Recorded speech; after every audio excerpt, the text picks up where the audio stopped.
Nah, tadi kita sudah bahas mengenai identifikasi, terus kita sudah meng-assess, menilai, lalu kita menentukan goal, lalu kita juga menentukan tadi ya kira-kira developnya yang seperti apa, itu udah oke lah gitu ya. Nah, sekarang bagaimana caranya agar ini tuh program-program yang sudah kita rencanakan itu kita implementasikan. Modelnya kayak gimana? Katakanlah kita bikin implementasinya itu 3 bulan ya. Jadi kita 3 bulan. Bulan pertama itu fokusnya adalah kepada training dulu.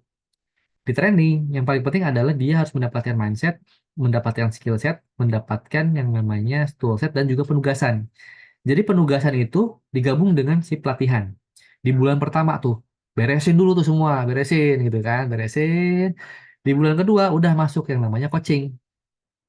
Jadi coaching di sini tuh bisa dilakukan selama 3 sampai 5 kali pertemuan. Dan memang melakukan coaching juga butuh skill ya gitu ya, butuh pelatihan terpisah lah gitu, butuh butuh keterampilan terpisah lagi tuh para atasan-atasan atau para mentornya. Ini bisa dilakukan secara internal oleh atasannya mereka atau secara eksternal. Jadi kita minta vendor gitu ya, coach profesional untuk melakukan coaching. By the way, saya juga melakukan coaching untuk beberapa klien gitu ya. Dan yang ketiga, bulan ketiga itu adalah yang namanya reflection learning. Apa itu reflection learning? Itu adalah sebuah metode untuk berpikir kritis dengan menganalisa pengalaman untuk meningkatkan kinerja di masa yang akan datang. Jadi reflection learning itu adalah sebuah proses ya. Jadi selama 3 bulan terakhir kan kita sudah punya experience nih, mulai dari behavior, idea, feelings. Feelings itu juga ada feelings yang positif, ada yang negatif gitu ya. Jadi segala sesuatu yang terjadi selama 3 bulan itu banyak lah ya, pengalaman-pengalaman ada lah di sana. Nah, masuk yang namanya proses reflection. Proses reflection ada 2 cara.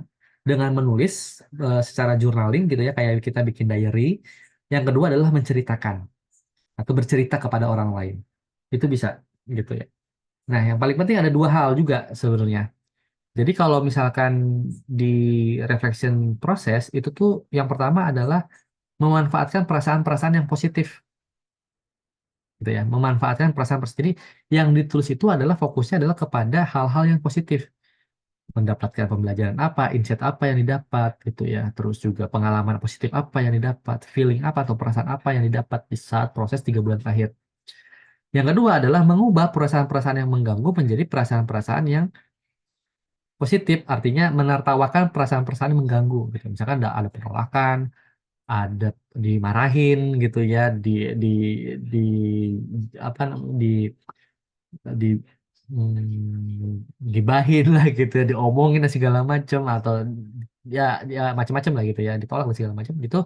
Rubah pengalaman-pengalaman negatif itu menjadi bahan tertawaan Bapak Ibu gitu. Jadi kalau menurut menurut Bod dan Walker itu pengalaman-pengalaman yang negatif itu tidak akan bermanfaat nanti pada saat ke depannya. Tapi jadikanlah pengalaman-pengalaman yang negatif itu menjadi sebuah bahan tertawaan. Artinya benar-benar lepas itu, udah beres dengan perasaan-perasaan yang negatif.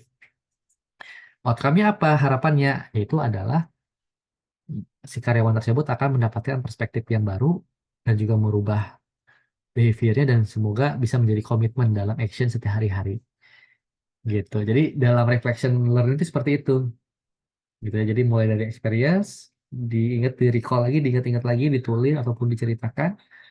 Lalu harapannya itu menjadi perspektif baru untuk menjadi behavior baru dari kompetensi tersebut.